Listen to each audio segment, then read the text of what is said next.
warahmatullahi wabarakatuh. Perkenalkan, nama saya Aris Rahmatin.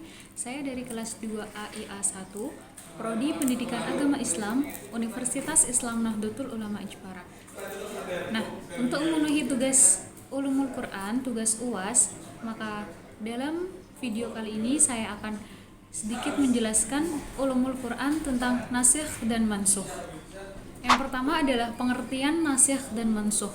Nasikh sendiri berarti menghapus. Karena dia menjadi isim fa'il, maka dia menjadi subjek yang melakukan, yang menghapus, yang menghilangkan suatu hukum. Nasikh adalah menghilangkan suatu hukum pada dalil tertentu.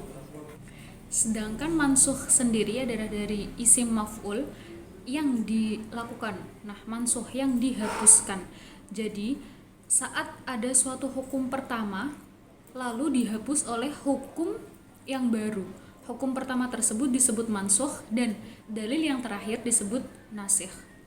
Nah, lalu pembahasan selanjutnya adalah pembagian nasikh mansukh sendiri. Yang pertama ada nasikh sunnah dengan sunnah. Menghapuskan dalil dalam suatu sunnah dan dihapuskan oleh dalil sunnah sendiri. Contohnya adalah dulu Nabi Muhammad pernah bersabda bahwa beliau melarang seseorang untuk berziarah kubur karena takut terlarut-larut dalam kesedihan. Lalu datang hadis baru yang menyatakan bahwa Nabi Muhammad berkata bahwa dulu aku pernah melarang kalian untuk berziarah, sekarang berziarahlah. Nah, dalil yang kedua ini dinamakan nasikh yang menghapus dalil yang pertama. Lalu yang kedua ada nasikh Al-Quran dengan Al-Quran.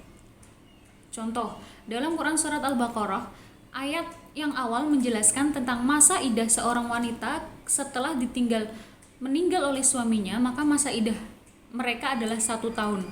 Lalu dilanjut oleh ayat selanjutnya, yaitu menerangkan bahwa masa idah seorang wanita adalah 4 bulan 10 hari. Nah, maka yang 4 bulan 10 hari ini menjadi nasikh atas dalil yang pertama, dan dalil ayat yang pertama tersebut menjadi mansukh. Pembagian ketiga adalah nasikh Al-Quran dengan hadis. Nah, dalam nasikh Al-Quran dengan hadis ini ada 2 kategori. Satu adalah kategori menasikh Al-Quran dengan hadis ahad, dan kedua menasikh Al-Quran dengan hadis mutawatir. Untuk menasikh Al-Quran dengan hadis ahad sendiri,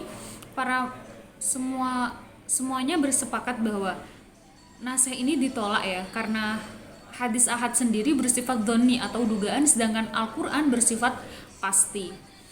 Untuk yang kategori kedua yaitu menasikh Al-Quran dengan hadis mutawatir, ada 2 pendapat.